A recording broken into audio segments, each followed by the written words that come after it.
오늘은 마태복음 강의 세 번째 시간으로서 마태복음 1장 18절부터 25절까지 말씀을 함께 읽었습니다.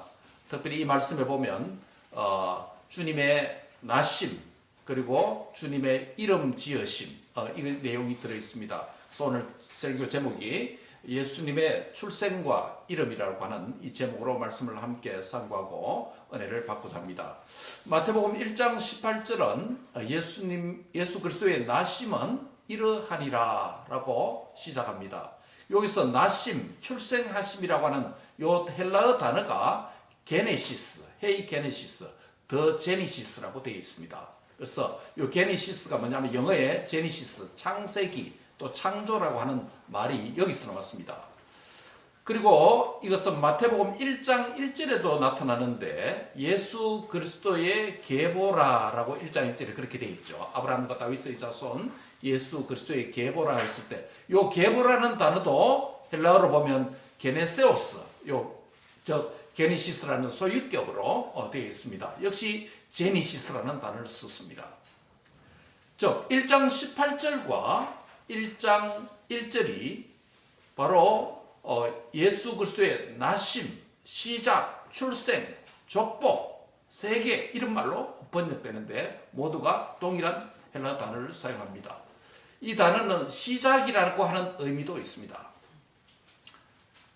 히브리어로 창세기에서 족보를 의미하는 단어는 톨레도트라고 하는 단어인데 이 톨레도트, 족보라고 하는 단어는 창세기를 내용을 구분 짓는데 매우 중요한 역할을 하고 우리가 창세기를 50장까지 읽으면서 현대 그리스도인이 창세기를 읽을 때 내용을 잘 분해해주고 또 잘 문맥을 가이드 받을 수 있는 것이 누구누구의 족보다, 계보다, 세계다라고 하는 이 표현이 반복되어 나타나고 그 반복이 창세기의 이 내용을 구분 짓는 구조를 이루고 있습니다. 그래서 이 톨레도트라고 하는 이 단어는 창세기를 이해하는데 매우 중요한 히브리어 단어입니다. 이 단어가 헬라어로 번역될 때 게네세오스, 게니시스, 제니시스라고 하는 이 단어로 번역되었습니다. 그래서 바로 이 단어는 시작이라는 말이 보편적으로 그렇게 사용됩니다. 즉 예수님은 예수 그리스도의 나심은 예수 그리스도의 시작은 예수 그리스도의 출생은 우리에게 시작이다. 어떤 시작입니까? 사망으로부터 생명으로 옮긴 시작이다. 또 지옥에서 천국으로 옮겨지는 첫걸음이다. 예수님은 우리의 구원의 시작이다. 예수님은 하나님의 나라의 시작이다. 우리가 예수님을 믿음으로 말미암아 하나님 나라에 들어가고 하나님의 백성이 되고 하나님의 자녀가 되는 첫걸음이 무엇이다? 바로 예수님으로부터 출발한다. 이런 의미가 되는 것입니다. 그래서 예수님은 저와 여러분의 믿음과 영생의 출발점이다 라고 말할 수 있습니다. 우리 인생의 참된 시작과 행복은 예수님 없이는 불가능합니다. 예수님과 함께할 때 내 인생의 시작이 의미가 있고 과정이 의미가 있고 결과가 의미가 있는 것입니다. 이제 우리의 젊은 자녀들도 학교에 입학을 하고 또 졸업을 하고 직장에 입사를 하고 또 결혼으로 가정을 출발하고 이 모든 시작이 다양한 시작이 우리 인생에 펼쳐지고 있습니다. 이 시작은 내 인생이 내가 주인이 아니라 예수님이 내 인생의 주인이 될 때 바른 시작, 하나님 뜻에 합한 시작, 하나님이 원하시는 시작을 할 수 있는 줄 압니다. 따라합니다. 예수님은 내 인생의 가장 중요한 시작입니다. 네, 바로 그것입니다. 그래서 오늘 우리는 예수님의 이 나심과 예수님의 이름을 통해서 우리가 살아가야 될 세 가지 삶을 소개하고 은혜를 받고자 합니다. 오늘 이 본문은 바로 예수님의 나심과 이름을 우리에게 소개하는데 예수님의 나심과 이름을 기록한 마태복음 이 본문을 통해서 바로 바로 우리가 살아가야 할 삶의 세 가지 모습을 소개하고자 합니다. 어떤 삶을 우리가 살아야 되겠는가라는 것입니다. 첫 번째로, 나는 예수님을 믿음으로 거듭난 자로 살아야 한다는 것입니다. 한번 같이 하겠습니다. 나는 예수님을 믿음으로 거듭난 자로 살아야 합니다. 예, 고대 그리스 신화나 로마 신화, 그리고 우리 한국의 신화들을 포함해서 동서양을 막론하고 모든 신화에 등장하는 고대 영웅들을 우상화하기 위해서 영웅의 출생 기사나 성장 기사를 살펴보면 그것이 신화적인 존재이든지 실제 인물이든지 초자연적인 출생 기사를 포함하는 경우가 많습니다. 물론 이것들은 조작된 신화들입니다. 하지만 성경 인물의 출생 기사는 고대 신화나 문학 작품에 등장하는 소위 영웅 만들기와는 전혀 다른 차원입니다. 성경에서 영웅들의 이야기는 하나님의 특별한 구원 역사를 위하여서 하나님께서 주권적으로 간섭하셔서 그들이 특별한 방법을 통해서 출생하게 되고, 그들이 출생한 이후에는 수많은 고난과 역경과 어려움이 있음에도 불구하고 성장 과정에 하나님이 깊이 내재하셔서 그들을 보호하시고, 그래서 하나님이 실제로 신화가 아니라 실제적으로 살아 역사하셔서 그들과 함께 하시는 모습을 우리가 성경을 통해서 읽게 됩니다. 이것이 하나님의 구원 역사 아닙니까? 그렇죠? 그런데 그러한 인물들은 하나님의 구원과 또 구원을 위한 수단과 도구로, 하나님의 구원 목적의 도구로 잘 사용하게 되는, 또 쓰임을 받는 인생들이 된다는 것을 우리가 성경을 통해서 읽을 수 있습니다.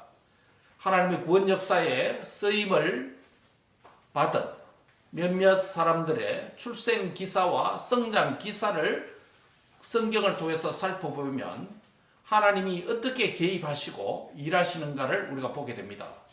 먼저 구약성경에서 한번 예를 들어볼까요? 구약성경에 모세라는 인물이 있습니다. 그렇죠? 이스라엘 백성들을 애굽에서 이끌어낸 지도자로서 구원자 역할을 하는 모세가 있습니다. 모세의 출생 과정이 어떻습니까? 당시에 이스라엘 자손들은 애굽의 종노릇하게 되었습니다. 그렇죠? 애굽의 노예로 살았습니다. 그래서 요셉을 모르는, 이 모세의 조상이 되는 요셉을, 그 족장 중에 하나인 요셉을 모르는 바로 왕이 되었을 때 이스라엘 자손들을 박해하고 핍박하고 노예로 부리기 시작했습니다. 그런 때에 모든 남자 아이들이 태어나면 나일강에 빠뜨려 죽여라 라고 하는 바로 왕의 명령이 내렸습니다. 왜냐하면 애굽에서 피정복민의 숫자가 많아지고 인구 비율이 높아지면 바로 정복 국가, 그들이 다스리기에 여러 가지 어려움이 많고 또 전역이나 반역이 일어날 가능성이 많기 때문에 두려워하게 되는 것이죠. 그래서 남자아이들이 태어나면 모두가 나일강에 던져 죽여버리라 라는 바로 왕의 명령이 내렸습니다. 그런데 모세는 어떻습니까? 그런 상황에서 기적적으로 갈대 상자에 담아서 나일강에 띄워서 버려두었는데 마침 그것이 바로 왕의 딸인 애굽 공주에게 발견되고 또 공주에서 왕궁에서 40년간 교육을 받고 로열 패밀리로서 성장하게 되는 특별한 인생 스토리가 전개되었죠. 시대가 지나서 사사시대에 들어오면 삼손이라고 하는 인물이 있습니다. 그렇죠? 사사 삼손이 있습니다. 샘슨. 삼손의 출생이 좀 그렇습니다. 사사기 13장에 보면 소라 땅의 단 지파 가족 중에 마노아라고 이름하는 자가 있었는데 그 아내가 잉태하지 못함으로 생산하지 못하더니 라고 본문이 기록하고 있습니다. 그런데 하나님의 사자가, 천사가 바로 그 여인에게 나타나셔서 출생 계시를 줍니다.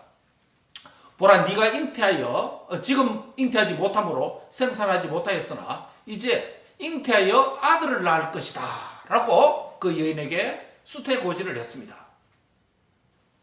그래서 삼손이 태어났습니다. 구약의 한 기사를 더 예를 들까요? 사무엘의 아버지가 누구죠? 엘가나. 어머니는요? 한나죠. 예, 석한 와이프입니다만은, 첩이었습니다만은. 예, 사무엘의 출생기도 그렇습니다. 사무엘의 어머니 한나가 잉태하지 못하였는데,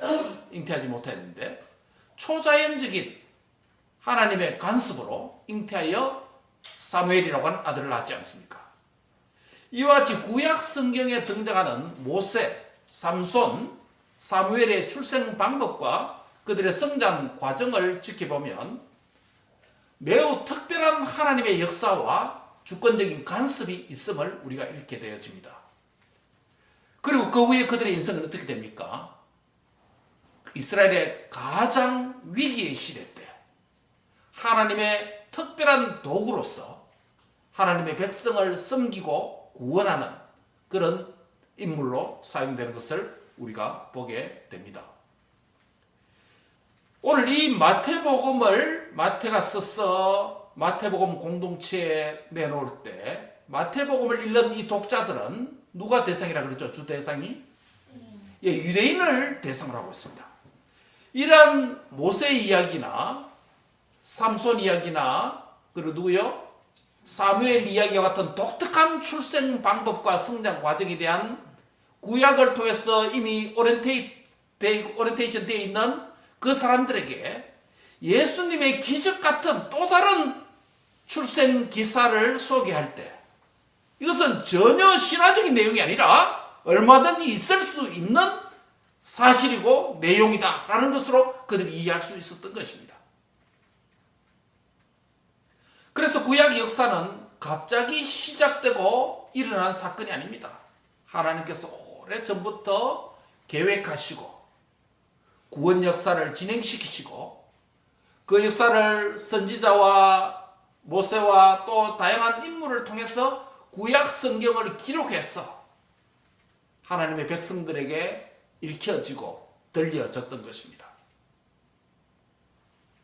그런 상황에서 예수님께서 태어나신 사건을 이해하면 예수님의 출생 사건 앞에 구약의 다양한 인물들과 특별한 출생 방법과 성장 과정의 기사가 사건이 실제로 있었다는 것은 우리 예수님이 오시는 길을 미리 잘 준비하고 계획하셔서 하나님의 때에 하나님의 메시아가 저와 여러분을 위해서 이 땅에 사람의 몸을 입고 출생한 것인 줄 믿습니다. 하나님의 특별한 준비 과정을 거쳐서 예수님이 출생하셨다는 것입니다. 그런데 예수님은 단순한 모세, 삼손, 사무엘 같은 사람이 아니었습니다. 그분은 하나님의 아들이면서 하나님 자신입니다. 하나님 자신이 사람의 몸을 입고 이 땅에 태어났습니다. 그분은 하나님일 뿐만 아니라 또는 완벽한 사람으로 오셨습니다. 즉 완벽한 사람, 완벽한 하나님으로 오셨습니다. 왜 그렇습니까? 죄인된 저와 여러분의 죄를 담당하시려면 사람의 몸을 입고 오셔서 죄를 대속하기 위한 뭐가 필요하다고요? 속죄의 죽음이 필요하기 때문에 천사로서는 안 된다는 것입니다. 영적인 존재는 안 된다는 것입니다. 사람이어야 죽을 수 있다는 것입니다. 죄의 결과는 사망이고 이 죄와 사망의 문제를 해결하기 위해서 또 다른 속죄의 구약에는 속죄의 제물이 필요했지만 예수님께서 오셔서 한 마리 어린 양으로서 생축으로 오셔서 완벽한 사람으로 저와 여러분의 죄를 대속해 주시려고 오신 것입니다. 그렇게 오시려면 무엇으로 가능합니까? 사람의 모양으로 태어난다 할지라도 그 사람이 뭐가 없어야 죄인된 저와 여러분을 구원할 수 있습니까? 죄가 없어야 됩니다. 여러분 사람이 태어나는데 죄가 없을 수 있습니까? 예, 고대 우리 중국의 여러 성년들은 인간이 태어나면서부터 악한 존재다. 또 반대로 인간이 태어나면서부터 선한 존재다. 또 선악설, 성서설 이런 이론들 있잖아요. 그렇죠? 그러나 우리 성경이 가리키는 인간론은 뭡니까? 인간은 태어나면서부터 죄인으로 태어나는 것입니다. 죄인으로 태어나는 것입니다. 왜? 인류의 시조인 아담과 하와가 하나님 앞에 범죄함으로 그 결과로 죽음이 왔고, 아담과 하와로 태어난 모든 인생의 후예들은 모두가 무엇입니까? 죄인으로 태어납니다. 죄인으로 태어납니다. 죄인으로 태어난다는 것은 구원으로부터 멀어져 있다. 구원으로부터 떨어져 있다는 것입니다. 스스로 구원할 자가 없다는 것을 의미합니다. 자, 그러면 죄 문제를 해결하기 위해서 속죄의 죽음으로 해결될 수 있는데, 그러면 무엇을 입고 와야 된다? 사람의 몸을 입고 와야 죽을 수 있다는 거 아닙니까? 그 다음에 그 사람으로 왔다면 뭐가 없어야 된다, 조건이? 죄가 없어야 죄인을 구원할 수 있습니다. 죄를 단절하는 출생 방법이 딱 한 가지가 있습니다. 그게 뭡니까? 부모로, 조상으로부터 부정모혈로 엄마 아빠 앞에서 태어나지 않는 생물학적인 출생 방법으로 아니해야 죄인으로 태어나지 않는 것입니다. 부정모혈로 태어나는 모든 자녀들은 자동적으로 태어나면 뭡니까? 원죄를 안고 태어나지 않습니까? 다 죄인입니다. 이것을 단절하려면 뭐가 필요합니까? 오늘 성경 예수님 출생 방법처럼 성령으로 잉태되어야 됩니다. 그걸 뭐라고 그럽니까? 동정녀 마리아에게서 나시고 라는 우리 신앙 고백을 가지고 있지 않습니까? 성령으로 잉태되었다는 것입니다.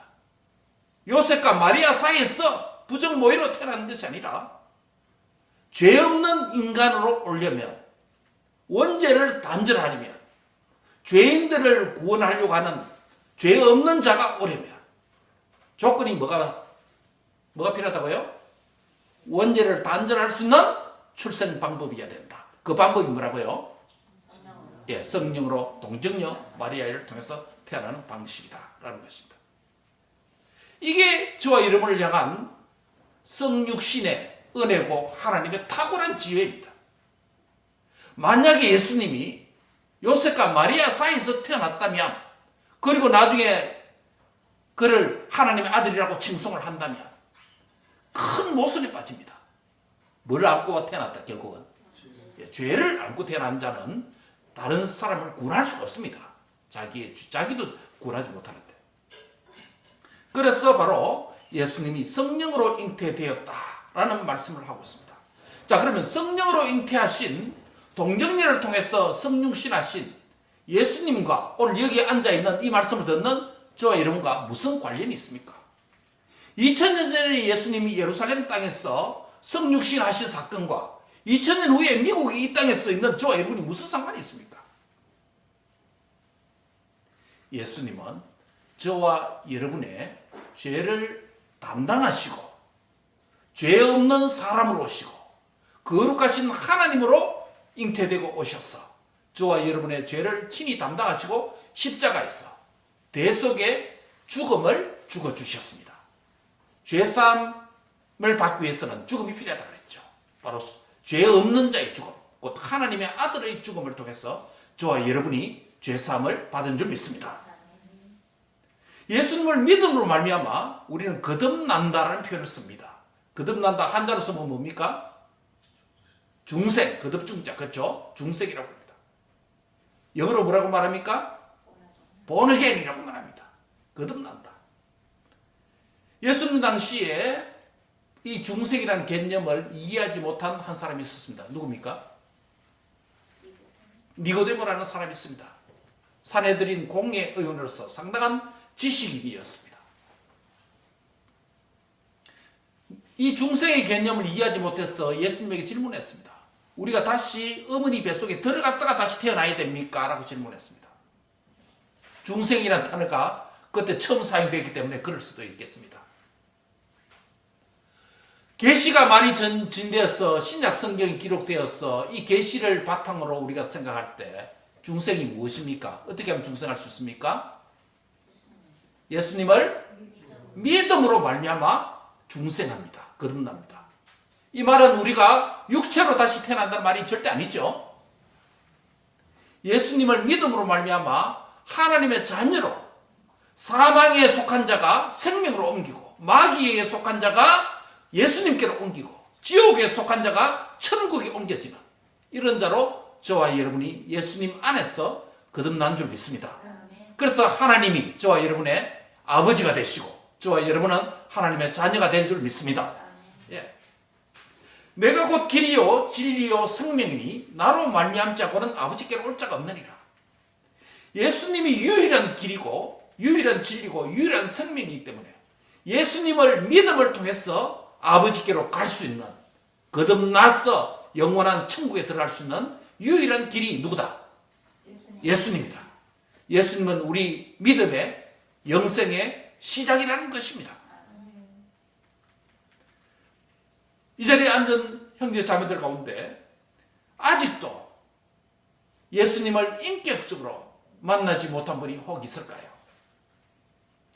내가 크리스찬 부모에게서 태어나서 교회 안에서 자랐을지라도 예수님을 인격적으로 만나지 못했다면 나는 아직 중생한 자가 아닙니다. 거듭난 자가 아닙니다. 만약에 이 가운데 내가 중생하지 아니하였다면, 예수님을 믿음으로 말미암아 새 생명으로 하나님의 아들 딸로 거듭나지 아니했다면 이 드리는 예배가 우리와 상관이 없습니다. 천국도 나와 상관이 없습니다. 하나님도 나와 상관이 없습니다. 정말 내가 예수님을 믿고 있는지, 정말 예수님을 내가 만났는지, 정말 예수님이 내 죄를 위해서 십자가에 죽으시고 성경대로 사흘 만에 다시 살아나신 생명의 구주가 되시는 것을 믿고 있는지 나 자신에게 한번 물어보시기 바랍니다. 물과 성령으로 거듭나고 믿음을 통해서 거듭난 하나님의 자녀가 다 되시기를 바랍니다. 예수님을 정말 나의 구주, 나의 하나님으로, 내 인생의 주인으로, 왕으로 모시는 그런 삶을 사시기 바랍니다. 그게 중생이요 거듭남입니다. 자, 그렇다면 거듭났다면, 예수님을 믿어서 정말 중생했다면 어떻게 살아야 됩니까? 이제는 거듭난 자로 살아야 되는 것입니다. 거듭난 자로 산다는 것이 무엇입니까? 더 이상 육신의 소욕대로 사는 것이 아니라 성령의 소욕대로 사는 것이 거듭난 자의 삶입니다. 여러분, 이 땅에 태어날 때 어머니의 자궁 안에 있을 때 바깥 세상이 있다는 것 알았습니까? 몰랐습니까? 몰랐습니다. 태어나 보니 어머니의 자궁 바깥의 세상이 엄청나게 넓은 우주가 있다는 것을 알게 되는 것입니다. 거듭나지 못한 자는 바로 이와 같습니다. 그 좁은 자신의 머리의 사고의 체계, 좁은 자신의 이성의 세계, 그게 자기가 보는 모든 것이다 라고 이해하고 살아갑니다. 예수님을 만나고 예수님을 믿으면 보이는 이 세계도, 이 현상도, 내 자아도 전혀 다르게 보이게 됩니다. 예수님 안에서 내 자신을 보게 되고, 예수님 안에서 이 세계를 보게 되고, 예수님 안에서 내 학업의 의미와 직장의 의미와 결혼의 의미와 진로의 의미와 직장의 의미를 생각하게 됩니다. 예수님 안에서 내 남은 인생을 계획하고 준비하게 됩니다.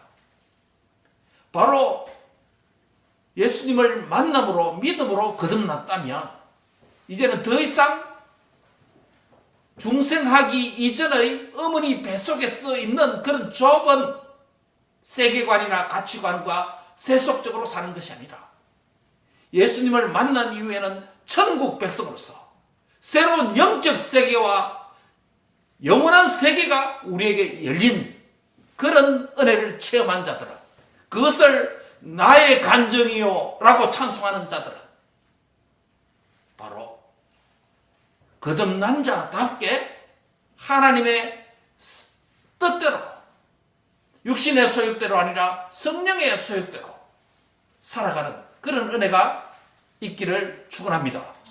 내가 주 안에서 거듭났고 은혜로 내 안에 예수님이 들어오셔서 새 생명을 얻은 자라면 더 이상 나의 방식, 내가 주인 노릇하고 내 인생의 왕이 되어서 사는 것이 아니라 내 인생 지극히 작은 부분까지 주님께, 나의 왕께 맡겨드리고 내 인생의 왕자를 주님이 좌정하셔서 내 삶을 다스리시고 통치해 주소서라고 그분께 맡기는 믿음과 종의 삶을 실천하는 그런 은혜가 있기를 축원합니다.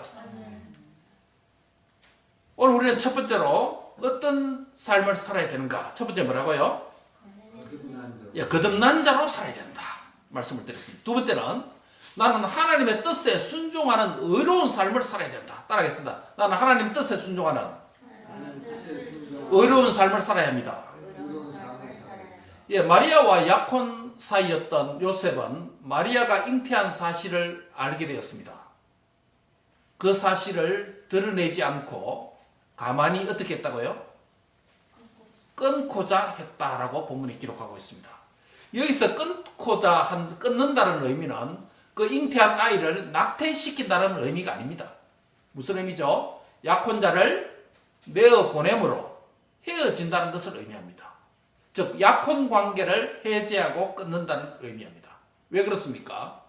구약 율법 신명기 22장 23절에서 26절에 따르면 만약 약혼한 여자가 간통하면 간통한 남자와 여자 둘을 성읍 문으로 끌어내어서 뭐로 쳐 죽이라?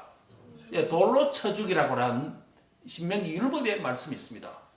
만약에 요셉이 마리아가 관계를 갖지 아니했는데 아이를 잉태했고 이 사실이 자신뿐만 아니라 주위의 이웃들에게 알려지게 된다면 마리아도 죽고 또 그 남자가 누군지 모르지만은 찾아서 죽이려고 했겠죠. 그렇게 되면 자동적으로 누가 죽게 됩니까? 잉태한 베이비 지저스도 죽게 됩니다.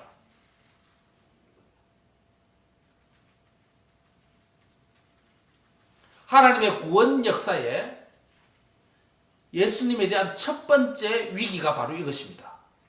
출산 전에 엠브리오 지저스, 태아 지저스 있을 때 첫 번째 위기가 왔습니다. 물론 또 두 번째 위기가 또 오죠. 그렇죠? 아이가 태어났을 때 또 아이를 다 죽이라고 하는 명령이 있지 않습니까? 그런데 여기서 보면 요셉은 의로운 사람이라 이것을 가만히 끊고자 했다라고 말씀하고 있습니다. 여기서 요셉을 의로운 자라고 불렀는데 의로운 자라는 뜻이 무엇입니까? 여러 가지 뜻이 있습니다만 본문의 문맥 안에서 이 의로운 자, 의로운 삶이라는 게 무엇을 가리킬까요? 본문 20절에 같이 한번 읽겠습니다. 20절입니다. 시작. 이를 생각할 때 주의 사자가 현몽하여 이르되 다윗의 자손 요셉아 내 안에 데려오기를 무서워하지 말라. 그에게 잉태된 자는 성녀로 된 것이다. 20절의 첫 번째 시간 부사구가 있습니다. 이 일을 생각할 때에 라는 것입니다. 이 일이 무엇이에요? 마리아가 아이를 잉태했다는 이 사실입니다. 이 일이 어쩌면 알려지면 어떻게 될까? 요셉이 약혼남으로서 고민이 되지 않았겠습니까? 이 일을 생각할 때라는 것은 많은 것을 의미합니다. 만약에 이 일을 가만히 끊고자 한 일이 실패해서 드러났다면 마리아도 죽고 그 베이비도 죽고 그가 사랑했던 이 마리아가 죽는다는 것입니다. 이 일을 생각한다는 것은 자신이 현재 이 일을 할 만한 능력과 지혜가 또 새로운 이 방법이 없었어.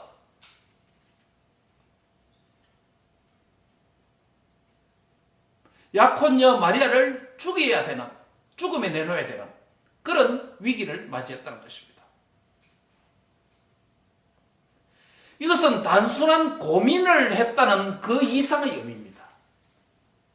요셉이 의로운 사람이라 의로운 신앙을 가졌다는 이 의미는 여기에 적용해보면 단순히 고민하고 끝났다는 의미가 아니에요. 고민을 하되 고민의 단계에서 넘어서서 내 생각과 내 지혜와 내 방법으로는 해결할 수 없으니 오직 누구만 해결할 수 있다. 이 문제를 하나님만 해결하실 수 있으니 그 하나님을 바라보고 하나님의 뜻이 어디 있는지, 하나님 내가 어떻게 이 상황에서 행동하고 해결해야 될지 하나님의 지혜를 구하고 의존하는 상태를 뭐라고 표현했다고요? 이 일을 생각할 때에, 즉 요셉은 의로운 신앙 인격을 거기서 드러냈다는 것입니다. 오늘 이것은 우리에게 많은 교훈을 줍니다. 저와 여러분도 예수 그리스도를 구주로 믿는 하나님의 자녀로서 이 땅에 살아갈 때 인생의 여러 가지 시련과 역경과 고난과 어려움을 겪습니다. 특별히 우리의 인생 진로에 있어서 여러 가지 결정해야 될 일이 많습니다. 우리 학생들 같으면 앞으로 내가 어느 대학으로 입학할까? 무엇을 전공해야 될까? 공부를 한 이후에 어떤 직장으로 가야 될까? 결혼할 때 어떤 형제 자매를 만나서 결혼해야 될까? 결정해야 될 일들이 한두 가지가 아닙니다. 그런데 감사한 것은 구주 예수 그리스도를 믿는 하나님의 백성에게는 고민만 하고 걱정만 하고 시간이 해결해 주겠지라는 막연한 인생관이 아니라 구주 예수 그리스도를 믿는 저와 여러분에게는 만물을 지으시고 창조하시고 모든 능력을 갖고 계시고 그분께서 우리의 왕과 주가 되어 주시기 때문에 그분을 의존하고 의지하면 기쁘시고 선하시고 온전하신 하나님의 뜻을 저와 여러분에게 보여주시는 참 좋으신 하나님인 것을 믿습니다.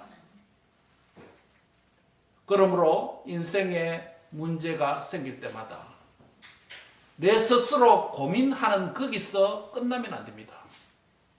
인생의 위기를 만날 때마다 누구를 찾아가서 상담하는 수준에서 끝나지 말아야 됩니다.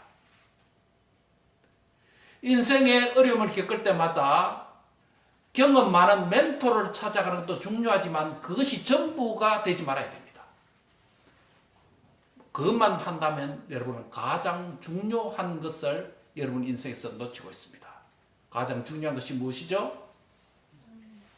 이 일을 생각할 때에 의로운 신앙 인격자로서 고민을 넘어선 하나님을 찾고 하나님께 구하고 하나님을 의존하고 하나님에게 답을 찾는 저와 여러분 될 수 있기를 바랍니다. 예수님이 우리의 고민의 시작이고 우리의 고민의 과정이고 우리의 고민의 해결 결과 열쇠가 되기 때문입니다. 할렐루야. 아멘.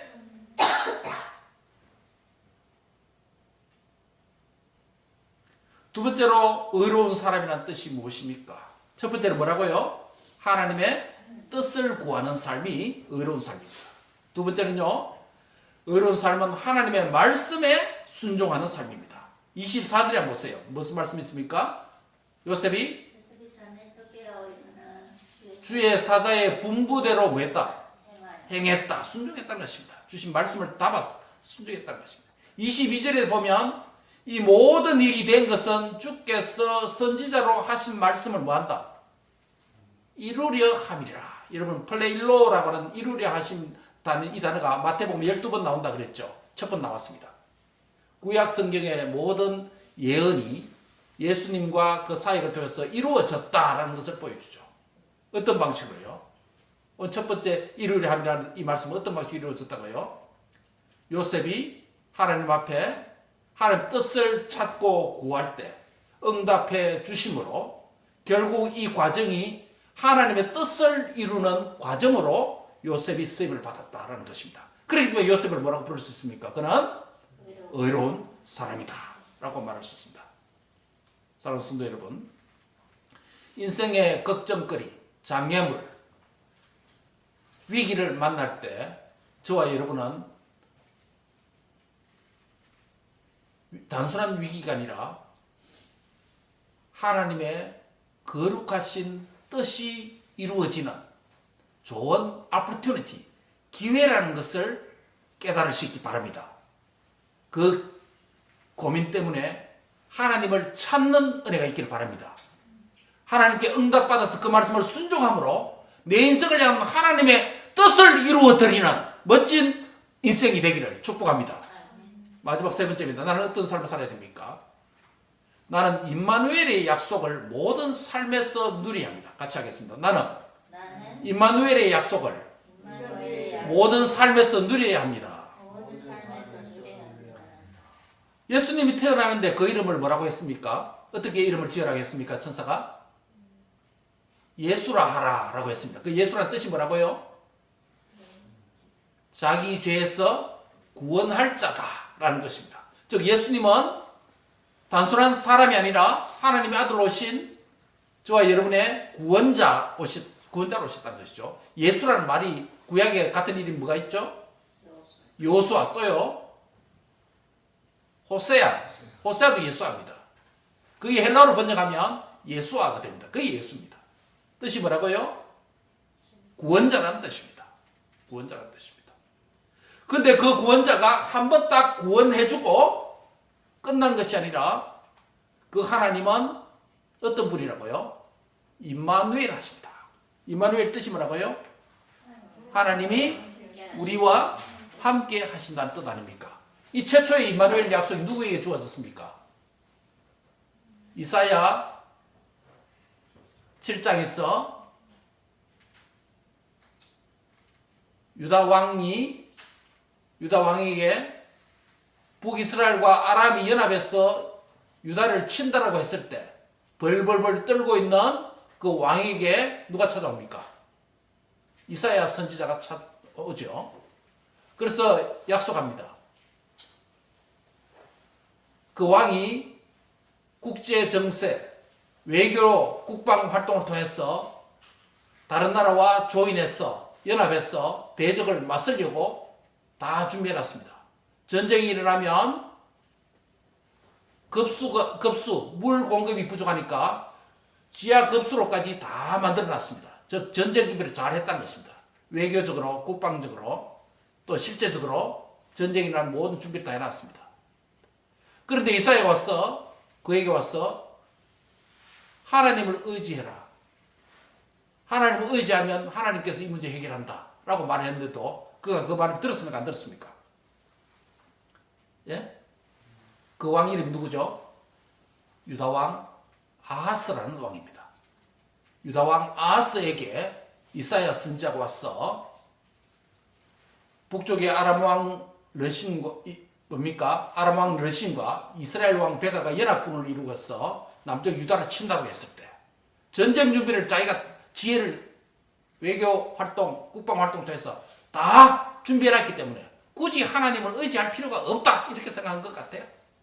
왜? 자기 방식대로 다 준비해놨기 때문에 뭐 하나님을 의지할 필요가 없다는 것이에요. 하나님을 도무지 의지하려고 하지 않는 그에게 유다왕 아하스에게 이사야 선지자가 와서 예언합니다. 네가 하나님을 의지하면 된다. 처녀가 잉태하여 아들을 낳을 만큼 그런 기적도 일어난다. 하나님 의지해봐라. 근데 그거 의지합니까? 안 합니까? 의지 안 합니다.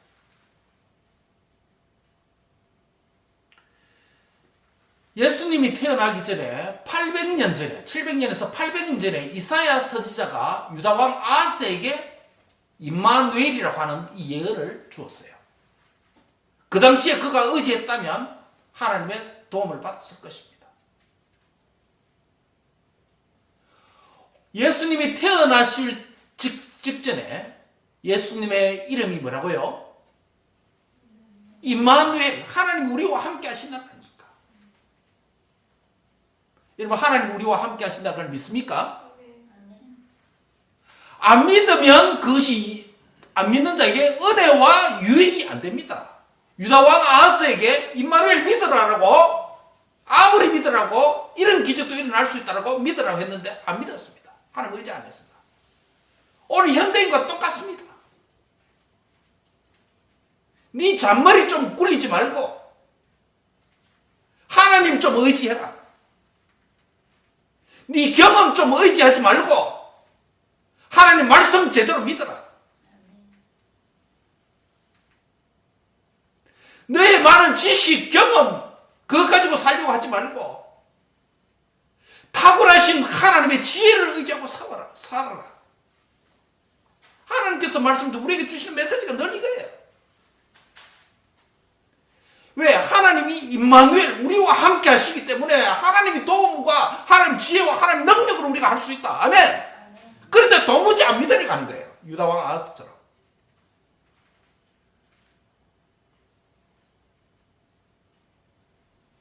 한 젊은 육상 선수가 올림픽에서 명성을 얻은 뒤 성공을 거둔 소감을 말하려고 하는 기자들의 요청을 받았습니다.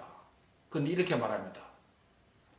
하나님께서 발을 내딛는 순간부터 순간순간마다 나와 함께 달려주셨기 때문에 제가 최선을 다할 수 있었다고 생각합니다. 그 인터뷰를 한 스포츠 해설가는 믿을 수 없다는 듯이 하나님께서 오늘 당신이 이기도록 도우셨다는 말이 아니지요? 라고 반문했습니다. 그 젊은이는 다시 생각하다가 다음과 같이 말합니다. 하나님께서 계시지 않았더라면 내가 오늘 이 자리에 설 수도 없을 것입니다. 그동안 훈련하는데 필요한 준비도 못했을 것입니다. 과정. 내가 하는 일에서 최고가 되어야 될 필요성, 시작부터 목표도 생각하지 못했을 것입니다. 이런 이유 때문에 하나님께서 나와 함께 달려주셨다고 생각합니다. 하나님이 계시지 않았다면 나는 오늘 이 경기에서 이기지 못할 것입니다. 라고 인터뷰를 마쳤습니다. 얼마나 놀라운 믿음의 고백입니까? 모든 순간에 어떤 일의 시작 시점에서 그리고 달리는 과정에서 그리고 결과에서 하나님의 존재와 능력과 도움을 의식하고 인정하는 고백 아니겠습니까? 어떤 그리스도인은 자기가 다급할 때 시작의 시점에서 나 하나님 의지하겠습니다 라고 써온다고 그렇게 말을 합니다. 그러나 인생의 과정에서 그것이 무너지고 힘듦의 과정에서 달려가는 과정에서 잊어버리기도 합니다. 어떤 사람은 과정에서 힘들기 때문에 하나님을 잘 의존하기도 합니다. 그러나 결과가 성공했을 때 그 결과가 자기가 잘 달려서 온 줄로만 생각하고 그의 말과 결과와 하나님께 영광 돌리는 모습을 볼 수가 없습니다. 하나님의 임마누엘 하심을 인생의 시작 시점이나 과정이나 그 결과에서 인정하지 않는 무지하고 교만한 인생이라고 할 수 있습니다. 사랑하는 성도 여러분, 오늘 예수님의 이름과 나심의 이 기사를 통해서 우리가 세 번째 생각하는 삶이 뭐라고요? 임마누엘 하신 하나님의 은혜를 모든 삶에서 뭐한다? 누리면서 살아야 되는 줄 믿습니다. 내 인생의 어떤 결정의 시작 시점뿐만 아니라 달려가는 과정에서도 한 걸음 한 걸음 마지막 결과에서도 꼬린 지점에서도 하나님이 우리와 하나님이 나와 함께 하셨습니다. 라고 임마누엘로 고백하는 은혜가 있기를 바랍니다. 말씀을 맺습니다. 오늘 이 기사를 통해서 우리는 어떻게 살아야 됩니까? 첫 번째 뭐라고요?